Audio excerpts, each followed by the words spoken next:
Kembali Kompas Petang, Saudara. Meski Trump menunda serangan ke Iran, Komando Pusat Amerika Serikat CENTCOM terus menjalankan penegakan total terhadap blokade maritim Amerika terhadap Iran.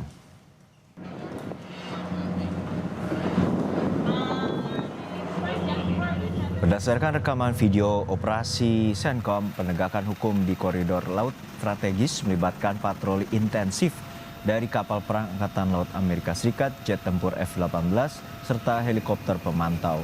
Operasi ini bertujuan menghentikan seluruh arus perdagangan yang masuk maupun keluar dari pelabuhan Iran. CENTCOM menyatakan sebanyak 89 kapal komersial terkait dengan Iran telah dicegat dan dialihkan jalurnya oleh militer Amerika untuk memastikan kepatuhan blokade itu.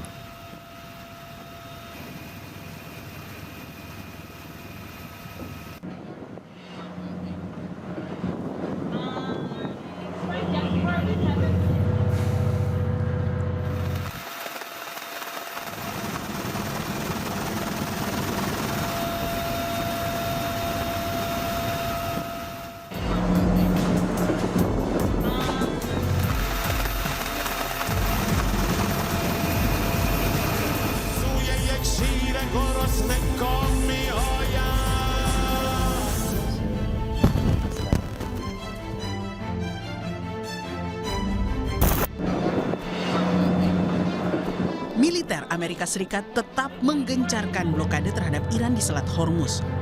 Video yang dirilis CENTCOM pada 20 Mei ini memperlihatkan militer AS menghentikan aliran perdagangan yang masuk dan keluar dari pelabuhan Iran. Total 89 kapal dagang telah dialihkan. Sementara itu, saat berbicara di piknik Kongres di Washington DC pada Selasa waktu AS, Presiden Donald Trump mengklaim Iran memiliki nuklir dalam pikiran mereka. Karenanya, AS menjamin Iran tak akan memiliki senjata nuklir. We have to stop them. They have nuclear on their mind, and we're not going to let them have a nuclear weapon. And we've done a hell of a job, and I think we're going to be finished with that very quickly. And they won't have a nuclear weapon. And you see it now with Iran. We wiped out their Navy. The Navy is gone. The Air Force is gone. Their anti-aircraft is gone. Namun, kecaman AS nampaknya tidak membuat Iran gentar.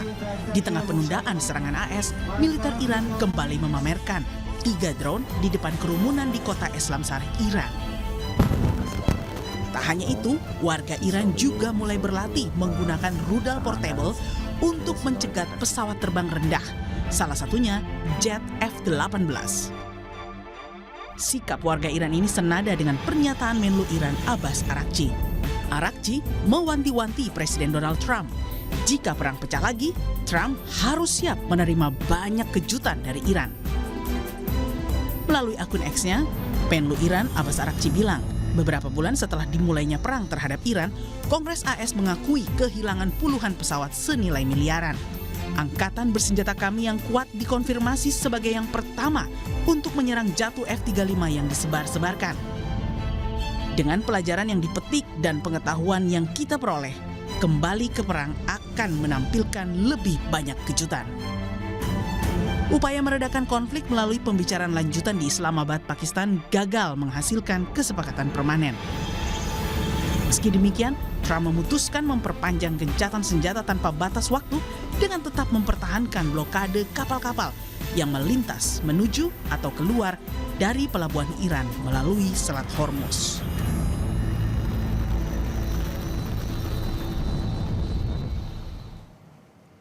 Meski menunda serangan ke Iran, Presiden Donald Trump tetap menyuruhkan tidak akan membiarkan Iran memiliki senjata nuklir. Tidak hanya itu, Amerika juga tidak ingin menghentikan blokadenya di Selat Hormuz.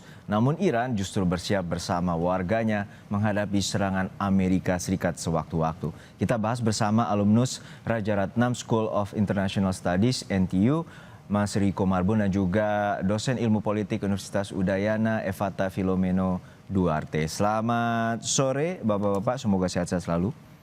Selamat sore. Selamat sore, Mas. Saya ke Mas Riko terlebih dahulu. Mas Riko, kita mengetahui bahwa Amerika Serikat bersikukuh bahwa Iran tidak dibolehkan memiliki senjata nuklir. Namun saat ini Donald Trump mengancam akan melakukan serangan dalam jangka waktu 2 hingga 3 hari ke depan. Apakah serangan ini akan berlangsung? Secara material sebenarnya kalau kita bicara perang Iran ini kerugian yang dialami oleh Amerika itu bukan yang sifatnya material. Kenapa? Kalau terakhir kita dengar dari presentasi dari Menteri Perang di hadapan Kongres, itu mereka kan baru habis sekitar 25 miliar dolar. Sementara anggaran Departemen Perang itu sendiri, itu yang diajukan itu sekitar 1,4 triliun dolar. Itu artinya 1.400 miliar. Jadi baru sekitar 1,7%. Jadi sangat sedikit kalau secara material. Nah, kesulitan yang dihadapi oleh Amerika sekarang ini itu sifatnya non material semua, terutama di dalam situasi domestik. Dalam situasi domestik itu ada dua, satu tekanan harga-harga barang yang naik, terutama harga BBM. Yang kedua, karena ada tekanan harga BBM yang naik, itu sebentar lagi pada bulan November akan ada pemilu sela. Jadi secara politik partainya Donald Trump itu akan dirugikan. Oleh karena itu, Amerika apapun yang dihadapi dalam situasi perang ini, maka dia tidak boleh terlihat kalah. Dia tidak boleh terlihat kalah. Nah, oleh karena itu, Selat Hormuz yang dulunya itu terbuka oleh semuanya, dan pada saat blokade dilakukan oleh Iran dan Iran memilih siapa yang boleh lewat ke sana, Amerika memutuskan untuk melakukan double blokade. Nah, jadi sehingga akhirnya kerugian itu tidak lagi ditentukan oleh Iran, tetapi kerugian ditentukan juga oleh Amerika. Dan seluruh negara Teluk sampai saat ini itu mengalami kerugian kurang lebih sekitar 50 miliar US dollar. Jadi itu sangat besar. Target dari Amerika menurut saya itu ada dua. Mengapa mereka ngotot untuk tetap mempertahankan Selat Hormuz itu ditutup begitu ya. Target yang pertama itu adalah memberikan tekanan langsung kepada Iran begitu. Karena secara ekonomi berarti Iran ini akan mengalami kesulitan dalam mengekspor ataupun mengimpor barang. Jadi kan ini bukan hanya ekspor saja, tapi impor barang kebutuhannya itu mereka mengalami kesulitan dan mereka harus mencari rute-rute selain rute laut. Dan itu kan belum memenuhi standar minimal dari sebelum Selat Hormuz itu dibuka. Jadi Amerika ingin menekan langsung Iran begitu, dan itu berlangsung sampai sekarang agar mereka mau masuk ke meja perundingan. Yang kedua, Amerika ingin menunjukkan kepada dunia dan ingin menunjukkan kepada publik domestiknya bahwa sampai saat ini Amerika dengan melakukan blokade total di Selat Hormuz itu menjadi pihak yang di atas angin. Itu menurut saya target dari Amerika. Oke, saya ke Mas Sefata. Mas Sefata, kita mengetahui bahwa Iran juga bersikukuh dengan bahwa ini merupakan perang ideologis juga, bahwa mereka tidak akan tunduk dengan segala proposal ataupun poin kesepakatan yang akan diajukan oleh Amerika Serikat, termasuk terkait dengan pengayaan uranium atau nuklir. Untuk saat ini ada ultimatum dari Trump, dan dari pihak Iran sendiri juga, terutama dari juru bicara Angkatan Darat mereka menyatakan bahwa dalam waktu selang Angkatan Bersenjata mereka tengah mempersiapkan apa saja yang terburuk, termasuk juga melatih warga sipil. Menurut Anda, kejutan seperti apa yang telah dimiliki oleh Angkatan Bersenjata Iran untuk menghadapi serangan dari Amerika Serikat? Baik, faktor utama yang dalam kesempatan ini perlu kita sama-sama hitung adalah Iran memang tidak memiliki opsi yang begitu banyak ya, selain melakukan perang total. Ya. Nah, maka perang total ini menjadi salah satu aspek yang dipersiapkan betul oleh Iran, mengingat bahwa nadi perekonomian mereka itu semua sangat bergantung dari kelancaran perdagangan dan juga bagaimana persiapan mereka terhadap Selat Hormuz. Ketika Selat Hormuz ini ujungnya diinjak oleh Donald Trump, dan kita tahu bahwa Iran itu saat ini kurang lebih ada sekitar 42 juta barel ya, yang akhirnya kesulitan untuk bergerak ya dengan bebas. Ini menjadi tanda bahwa mereka harus mempersiapkan perang dengan sangat-sangat serius. Dan akan tetapi kita bisa melihat bahwa sebenarnya perang yang cukup menarik itu terkait dengan masalah perang intelijen ya. Jadi kita melihat Iran juga memasang beberapa kapal-kapal tua itu kurang lebih di Pulau Kis yang merupakan pulau yang menjadi salah satu bagian dari pusat sentral intelijen mereka ya. Jadi Ini yang akhirnya dikontra habis-habisan atau dilawan habis-habisan oleh unit 8.200 dari IDF ya. Mereka mencoba semaksimal mungkin untuk melawan spoofing GPS yang dilakukan oleh pasukan IRGC kepada kapal-kapal yang hendak keluar dari perairan Hormuz. Nah, maka dalam kondisi seperti ini, intelijen dan kontra intelijen yang terjadi, terus persiapan mereka untuk melakukan perang total, dan ada beberapa wilayah juga yang sudah digali terkait dengan senjata mereka yang selama ini tersimpan di bawah tanah, dan jumlahnya itu masih dalam kondisi yang baik dan bisa digunakan sekitar 70% masih bisa digunakan. Nah, maka ini menjadi salah satu opsi yang benar-benar nanti akan benar-benar mereka persiapkan dengan sangat-sangat, bukan hanya matang ya, tapi mereka juga tahu bahwa ada kepentingan Rusia dan ada juga kepentingan Cina yang di belakang sudah memantau aktivitas Amerika begitu. Jadi mereka merasa bahwa mereka tidak berada dalam kondisi sendirian, dan ada fakta yang cukup menarik. Tanggal 19 itu sebenarnya Amerika hendak melakukan serangan besar-besaran. Dan serangan besar-besaran ini ternyata dilobi habis-habisan oleh UEA dan juga Arab Saudi. Karena ancaman dari Iran hendak menghancurkan Aramco ya. Saudi Aramco yang merupakan nadi perekonomian dari Arab Saudi itu sendiri gitu, dan ada beberapa titik-titik yang menjadi target sah dari Iran itu sendiri. Jadi maka opsi Samsonic itu menjadi salah satu poin yang kali ini begitu sangat berbahaya dan dimainkan oleh Iran. Ya Mas Riko, kita juga tadi menyambung dari informasi dari Mas Evata bahwa kekuatan laut dari Iran juga tidak bisa disepelekan oleh Amerika Serikat, bahwa yang terbaru mereka memiliki kapal-kapal tua dan juga kapal-kapal cepat yang mampu menghubungi kapal-kapal besar dari Amerika Serikat. Itu salah satu metode. Nah, kemudian saat ini kita juga mengetahui dari media Iran, warga sipil dilatih untuk menggunakan beberapa alat seperti persenjataan portable. Menurut Anda apakah ini juga sebuah tanda bahwa Iran sendiri kondisinya pertahanannya telah melemah? Jadi kalau kita melihat ya bagian pertama tadi itu memang Iran sudah lama mempersiapkan perang asimetris, sehingga dia tahu dia tidak akan bisa berhadapan head to head senjata canggih melawan senjata canggih yang lebih mahal. Oleh karena itu kita bisa melihat sebenarnya Amerika itu sudah pernah mencoba secara militer mengambil Selat Hormuz. Itu yang dinamakan dengan Project Freedom beberapa pekan lalu. Tetapi kemudian kan Project Freedom itu gagal karena Amerika ditembaki oleh drone, ditembaki oleh rudal begitu, dan ditembaki oleh kapal-kapal kecil gitu, sehingga akhirnya kapal besarnya harus mundur lagi.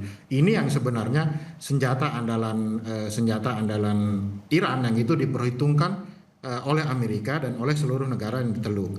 Kalau terkait dengan apa yang kita saksikan di TV kemudian kita lihat juga tadi ditayangkan di Kompas, ini sebenarnya lebih kepada perang narasi atau perang urat syaraf ya begitu ya. Karena kan kalau kita lihat nggak mungkin di pinggir jalan itu belajar nembak belajar untuk menembak, kemudian di tempat terbuka banyak orang, kemudian mereka membawa semacam RPG begitu ya untuk tembak helikopter, itu tidak. Tetapi sebenarnya yang ingin ditunjukkan dan pesannya ini sebenarnya bukan kepada militer Amerika. Pesannya ini adalah kepada rakyat yang ada di Teluk dan kemudian rakyat Amerika sendiri, publik Amerika sendiri, bahwa kalau terjadi perang besar sebenarnya apalagi kalau sampai ada invasi pasukan darat, maka rakyat Iran secara total siap melawan. Jadi ini sebenarnya menunjukkan determinasi, bukan kelemahan. Kenapa ini jadi penting? Iran mencoba menggertak begitu ya. Karena kan kalau kita lihat di Teluk Persia itu, di satu sisi itu kan pantai punya Iran. Di sisi berhadapan itu pantai milik negara-negara Teluk lain. Tetapi pasukan yang ada di situ kan pasukan Amerika semua. Jadi kalau misalnya ternyata kurang lebih ada 50.000 pasukan Amerika di situ. Kalau ternyata ada perang darat misalnya untuk mengamankan atau menaklukkan Selat Hormuz melalui pendudukan terhadap pantai, itu Iran ingin menunjukkan bahwa bukan hanya tentara yang siap, bukan hanya pasukan revolusioner yang siap, tapi rakyat Iran juga siap. Ya, saya akan nanti ke Mas Evata terkait apakah skenario invasi ini akan dilakukan oleh pihak Amerika Serikat untuk menyerang Iran. Informasinya akan kita usai jeda akan kita bahas kembali. Terima kasih. Ya, kita akan kembali membahas terkait dengan informasi bahwa Donald Trump juga memberikan ultimatum terhadap Iran dan akan tetap melakukan blokadenya di Selat Hormuz. Namun Iran kini juga bersama warganya akan bersiap untuk menghadapi serangan sewaktu-waktu. Kita akan membahas bersama dengan Mas Riko Marbun dan juga Mas Evata Filomena Duarte. Saya kembali ke Mas Evata. Mas Evata, bahwa persiapan sejak lama oleh Iran ini dilakukan termasuk dengan memperkuat pertahanan basis masyarakatnya, kemudian ada milisi dan juga peralatan tempur yang juga kita bilang walaupun agak kondisinya telah lama atau kuno namun juga memiliki efektivitas untuk menyerang serangan dari Amerika Serikat. Untuk saat ini apakah opsi yang akan dilakukan oleh Presiden Donald Trump dengan operasi Sledgehammer-nya akan dilakukan dengan rentetan terkait dengan invasi ke Iran? Ya, invasi ke Iran sebenarnya memang sudah terjadi ya, tapi tidak dalam bentuk pasukan begitu. Atau boots on ground, memang itu salah satu poin yang dihindari oleh Amerika Serikat. Mengingat bahwa dalam situasi politik dalam negeri Amerika yang cukup kacau ya, kita bisa lihat ada kurang lebih tekanan-tekanan penolakan terhadap perang, bahkan RUU mengenai pendanaan perang juga mulai digodok oleh Kongres ya. Maka opsi serangan darat atau invasi besar-besaran itu pasti menjadi opsi ultimatum. Opsi serangan darat atau invasi besar-besaran itu pasti menjadi opsi ultimatum atau terakhir. Akan tetapi yang bisa kita lihat, Amerika itu pasti akan menggunakan spektrum perang elektronik secara total. Jadi mereka akan menetralisir beberapa titik-titik pangkalan-pangkalan yang diduga merupakan pangkalan-pangkalan intelijen dari Iran itu dulu gitu. Setelah itu baru mereka nanti akan menyerang secara khusus ke beberapa situs nuklir ya, dan juga upaya-upaya untuk penyerangan terhadap payung udara dari Iran. Dan nanti depannya mereka baru melakukan operasi untuk mengamankan jalur laut. Jadi sebenarnya kalaupun nanti dilakukan serangannya yaitu berupaya semaksimal mungkin untuk membuka dan juga menetralisir ranjau laut. Karena hari ini itu kurang lebih ada 30-an lebih negara yang sudah sepakat untuk melakukan operasi keamanan laut ya, yang kali ini dipimpin oleh Prancis dan juga Inggris begitu. Jadi secara internasional akhirnya ini mendapatkan dukungan yang sangat besar, dan Amerika juga pasti akan memanfaatkan tiupan angin tersebut untuk melakukan penetralisir ya, melakukan operasi penetralisir terhadap ranjau-ranjau yang selama ini ditebar. Dan selanjutnya juga mereka pasti akan melakukan surgical strike ya seperti biasa. Dan mungkin nanti ke depannya mereka akan melakukan hal yang cukup serius, yaitu terkait dengan pusat-pusat energi dan air dari Iran itu sendiri. Akan tetapi apakah Iran siap atau tidak? Ya tentu Iran sangat siap ya menghadapi situasi seperti ini, dan ini merupakan situasi yang sudah ditunggu oleh Iran selama ini gitu. Mengingat bahwa perang total itu membuktikan bahwa ternyata kali ini tidak ada perpecahan kongsi di dalam politik dalam negeri Iran yang selama ini dituduhkan oleh Amerika dari data-data intelijen yang ada gitu. Mereka mengatakan ada perbedaan faksi antara Fahidi ya, IRGC, dan juga perbedaan faksi dari kelompok-kelompok moderat begitu, kelompok-kelompok politisi. Nah, ini dia. Maka ketika muncul opsi perang ya secara total, tanda bahwa ya semua ya warga negara Iran siap mati untuk membela. Dan ini adalah hal yang sangat-sangat dihindari oleh Amerika Serikat, dan mungkin akan dihindari juga oleh beberapa negara, karena kita tahu serangan retaliasi yang dilakukan oleh Iran ini cukup sangat berbahaya dan mungkin akan menguras jam waktu yang dimiliki oleh Amerika, dan ini merupakan hal yang sangat-sangat benar-benar destruktif ya, dan katastrofik juga bagi Amerika. Saya melihatnya demikian. Ya, Mas Riko, untuk saat ini kita mengetahui bahwa dari Kongres Amerika Serikat sendiri juga telah meminta keterangan dari pihak Presiden Donald Trump dan menyatakan bahwa tidak ada senjata nuklir bagi Iran, dan Presiden Donald Trump juga akan melakukan serangan. Nah, untuk saat ini sebenarnya petanya seperti apa di Amerika Serikat sendiri? Tentu ini menjadi ganjalan bagi Presiden Donald Trump dengan ambisinya untuk tetap menyerang Iran. Seperti apa Anda melihatnya posisi dari Kongres Amerika Serikat? Jadi kan sebenarnya ini ada beberapa hambatan yang sifatnya itu politik ya. Yang pertama itu adalah politik anggaran. Jadi kita tahu di Amerika itu ada semacam peraturan yang membatasi kekuasaan presiden untuk melakukan serangan atau perang terhadap negara lain. Boleh dilakukan tanpa melapor terhadap Kongres, tapi diberi waktu maksimal 60 hari. Dan 60 hari ini kan sudah terlewati. Tetapi kemudian Donald Trump beserta kabinetnya kan mengatakan bahwa ini tidak sampai 60 hari, karena pada 7 April lalu itu mereka sudah ceasefire. Nah, ini menjadi penting kenapa? Karena jika ingin melanjutkan dalam perang yang skala besar itu kan tentu membutuhkan green light terhadap penggunaan anggaran. Ini yang menjadi masalah.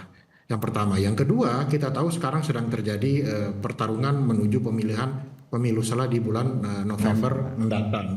Begitu. Jadi kita bisa melihat bahwa Trump ini dia sangat berhati-hati untuk mengambil tindakan dalam skala yang sifatnya lebih besar jika itu merugikan